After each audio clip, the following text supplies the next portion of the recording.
Hello, welcome back. J'espère que vous allez bien. Moi, c'est Léna. Merci d'être de retour sur ma chaîne. Et si vous êtes nouveau, bienvenue à vous. Dans cette nouvelle vidéo, on va faire un récap de l'année 2024 qui va très bientôt toucher à sa fin. Et je vais vous raconter pourquoi ça a été l'une des années les plus challengeantes de ma vie. Donc, ne bougez surtout pas si vous voulez tout savoir.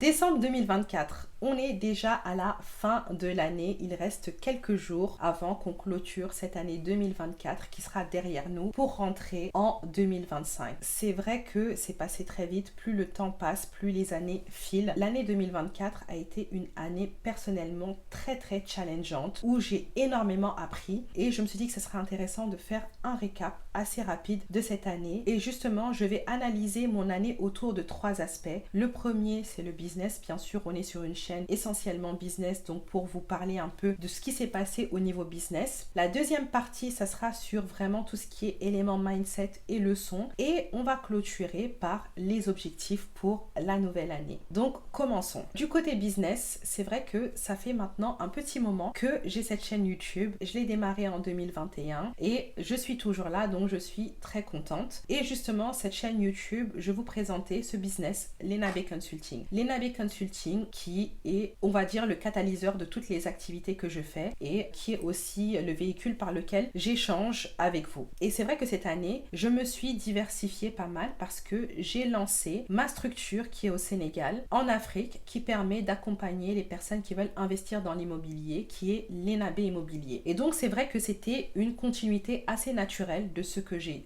toujours fait parce que j'ai investi dans l'immobilier à titre personnel.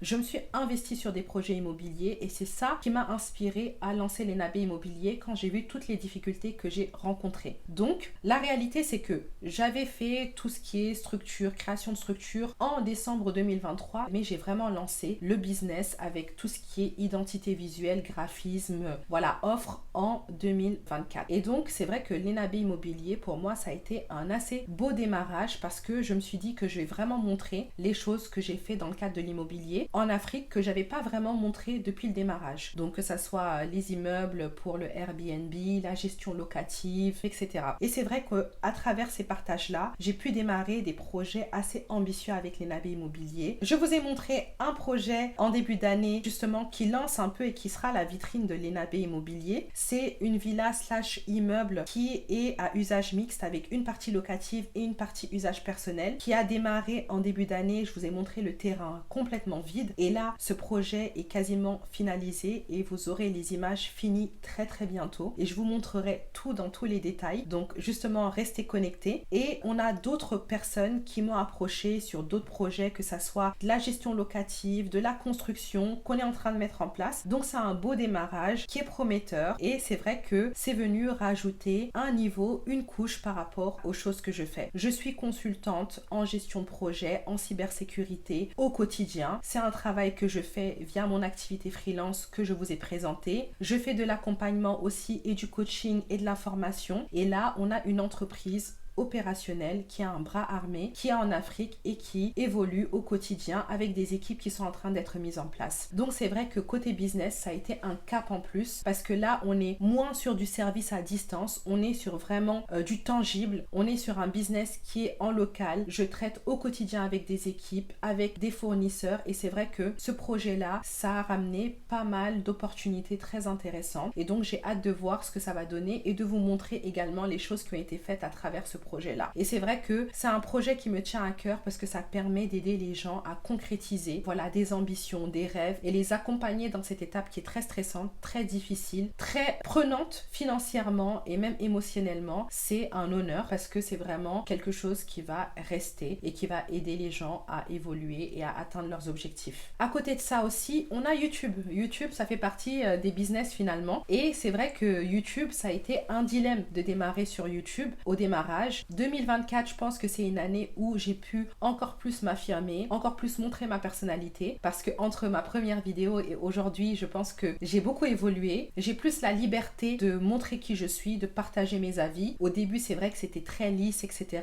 Mais je prends vraiment du plaisir à travailler sur YouTube. J'investis sur YouTube et c'est vrai que c'est un plaisir de partager et de connecter, même si on a un écran qui nous sépare, et de voir qu'il y a des personnes qui s'identifient finalement à mes expériences et aux messages que je partage. Et c'était tout l'objectif de créer cette chaîne YouTube. Même si c'est vrai que j'ai l'air assez extravertie, me montrer comme ça sur un écran, je l'ai déjà dit, c'était pas quelque chose, c'était pas une idée qui m'enchantait, mais je me suis dit que c'est important de le faire, de passer le pas, parce que je me disais qu'il y avait de la valeur dans les choses que je voulais partager et que ça permettrait à des personnes de se reconnaître par mon parcours, par le fait que je sois une femme, par mes origines ou autres. Et c'est vrai que je suis très heureuse de voir que ça évolue de plus en plus, qu'on évolue, qu'on passe des caps et qu'on a de plus en plus de personnes qui se reconnaissent et qui trouvent de la qualité à mon contenu. C'est vrai que le parcours sur les réseaux sociaux et quand on se présente, ça peut être une longue traversée du désert parce que c'est pas évident de se présenter. On sait pas s'il y aura des gens au rendez-vous et je suis contente d'avoir pu persévérer sur YouTube et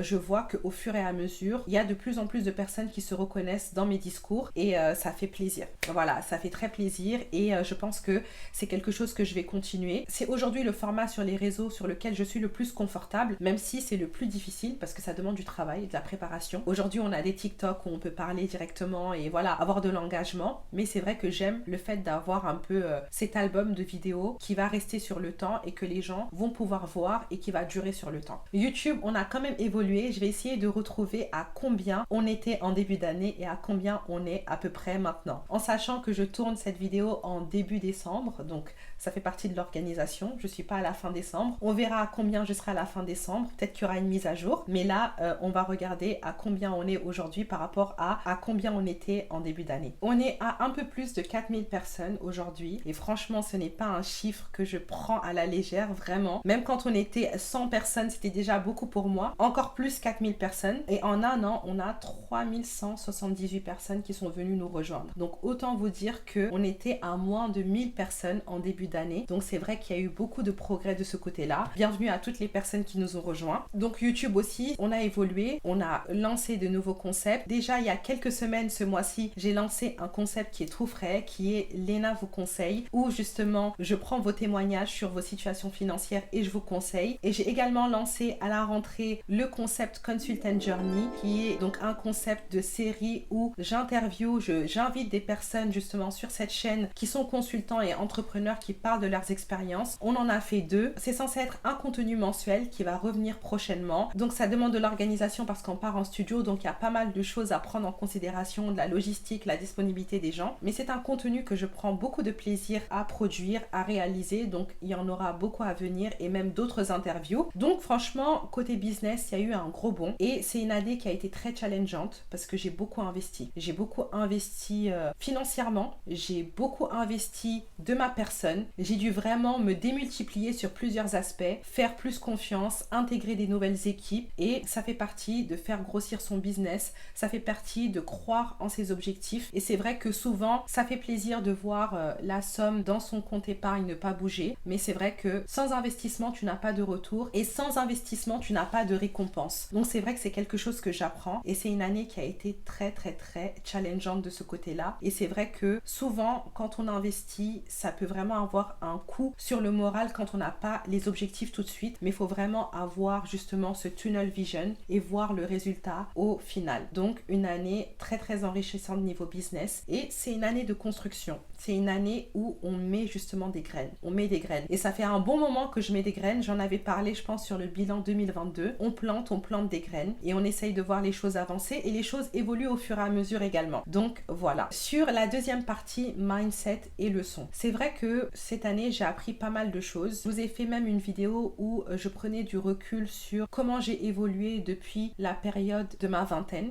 parce que ça a été une période d'introspection. J'ai eu 32 ans cette année, confirmée dans la trentaine, et c'est vrai que voilà, j'ai fait du chemin et il y a des choses qui ont changé, qu'il s'agisse voilà de la maturité, du rapport aux autres. C'est vrai que j'ai toujours été très très déterminée depuis très jeune, j'ai toujours voulu me débrouiller, mais c'est vrai qu'aujourd'hui j'ai plus de recul et je prends déjà en considération l'importance de la santé physique, de la santé mentale. C'est très important de savoir prendre du recul et c'est la priorité ultime, la santé. Mais au-delà de ça, je pense que c'est l'âge où on est vraiment dans suivre son instinct, follow your gut. Et au-delà du côté, voilà, gain, calcul, savoir quelle situation sera la plus bénéfique pour moi financièrement, je rajoute le côté ressenti. J'essaye de plus en plus d'être en connexion avec mon ressenti et de dire des oui clairs et des non clairs. C'est un travail hein, quand on est un people pleaser, j'en ai déjà parlé, mais aujourd'hui, même si je vois une situation où clairement dans les maths c'est plus intéressant pour moi, mais que l'énergie elle n'est pas favorable et que la personne en face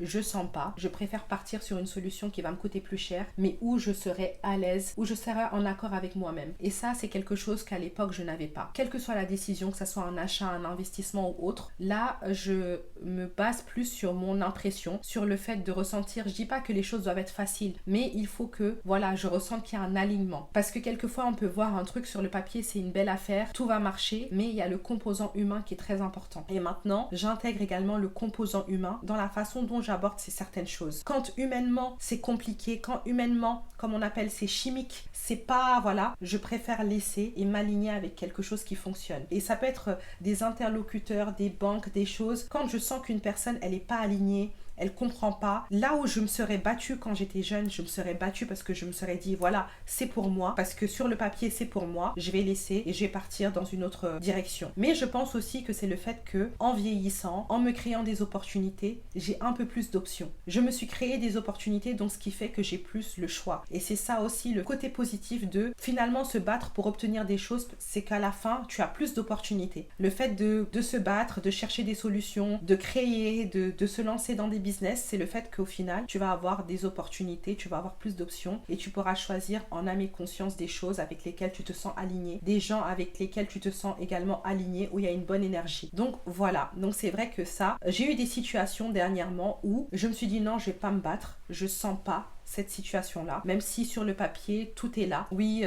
quand j'étais plus jeune, j'étais plus dans le côté justicier. Voilà, si je dois l'avoir, j'y vais. Là, je suis un peu plus tranquille et je pense aussi à ma santé mentale. Je veux pas trop me battre pour certaines choses. Je veux pas rentrer dans des situations qui vont avoir un impact sur mon humeur. Donc, j'essaye de faire les choses, mais tout en étant en accord, en cohérence avec mon environnement. Voilà, dans la paix, dans la bonne humeur, dans la majorité des cas. J'essaye de moins me fighter. Ça veut pas dire que quand il le faut, je me fight pas. Parce que comme je le disais sur du business en Afrique, tu vas être dans des situations conflictuelles, tu vas devoir t'affirmer. L'idée, c'est pas de fuir les situations conflictuelles, mais dans les cas où j'ai des opportunités, où j'ai des situations, j'essaye d'aller dans un chemin qui sera plus en harmonie avec mon mindset et ma façon de voir les choses et où l'énergie aussi est là. J'espère que vous comprenez plus ou moins, mais j'essaye de vraiment être connectée avec mes guts, d'être connecté avec mon instinct. Donc ça, c'est vraiment une partie très très importante et je pense que c'est l'une des grosses leçons que j'ai apprises cette année, les éléments mindset que j'ai intégrés. Ça arrive, il y a des pertes, il y a des échecs. Justement, avoir ce mindset,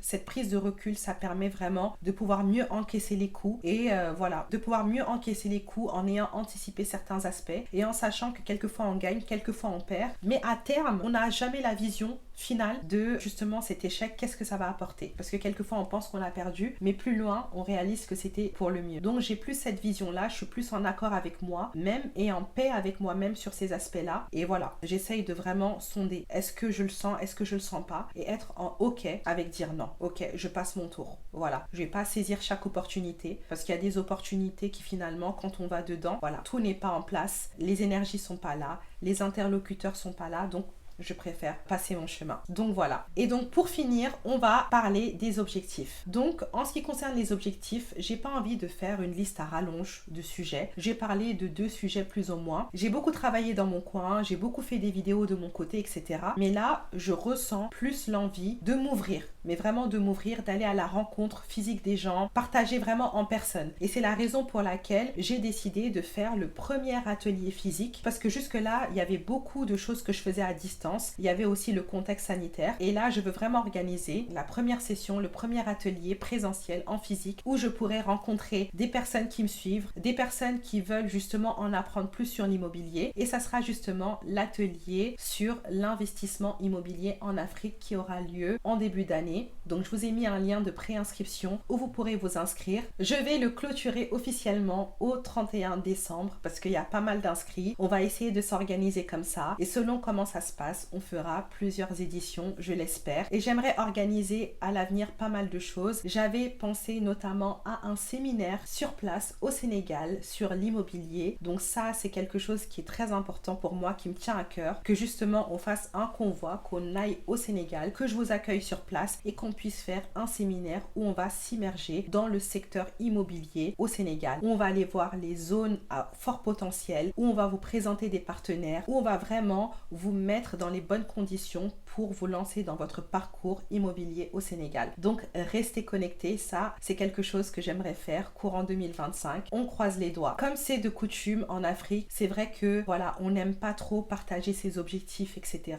dans le détail. C'est vrai que quelquefois, il faut maturer ses projets avant d'en parler, mais c'est quelque chose quand même que je souhaiterais partager avec vous parce que c'est quelque chose que je pense va se faire, Inch'Allah, comme on dit. Et donc le deuxième et dernier objectif, et un peu dans la continuité du premier, c'est continuer à m'investir de plus en plus sur le continent. C'est quelque chose qui me tient à cœur. J'ai la majorité de mes activités en France, mais il y en a de plus en plus sur le continent. Et l'idée, c'est d'intensifier ça, c'est de se positionner, c'est de contribuer aux économies locales, de travailler avec de plus en plus de talents en locaux et de faire avancer les choses parce que c'est juste passionnant et c'est tellement valorisant et gratifiant de voir des choses se mettre en place dans son pays d'origine. En tout cas, personnellement, c'est mon cas. Et donc voilà, c'est ces deux aspects-là. Plus m'ouvrir, faire de plus en plus de choses en présentiel et également encore plus intensifier les activités sur le continent. Et justement, c'est en très bon chemin et vous aurez pas mal de contenu, pas mal d'informations à la rentrée, pas mal de vlogs, de vidéos qui vont vraiment vous montrer ce qui se fait,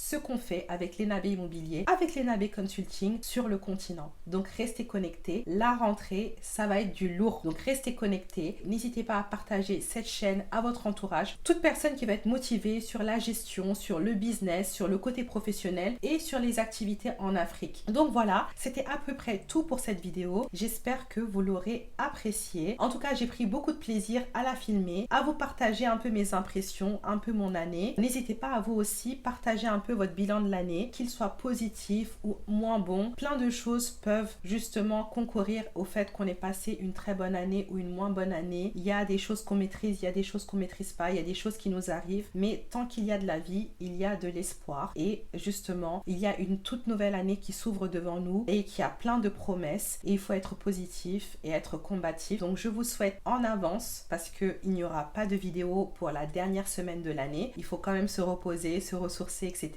Et surtout vous laisser un peu tranquille aussi. Il n'y aura pas donc de vidéo pour le dernier dimanche de l'année. Je vous souhaite en avance une excellente fin d'année 2024. Je vous souhaite le meilleur. Je vous souhaite de pouvoir avoir de l'énergie, d'avoir la santé, de pouvoir profiter de vos proches, de pouvoir avancer, espérer, avoir des objectifs, les atteindre, quelquefois aussi échouer, mais vous relever. Donc plein de belles choses pour cette nouvelle année et à vos proches. Et je vous dis à l'année prochaine, Inch'Allah. Cheers!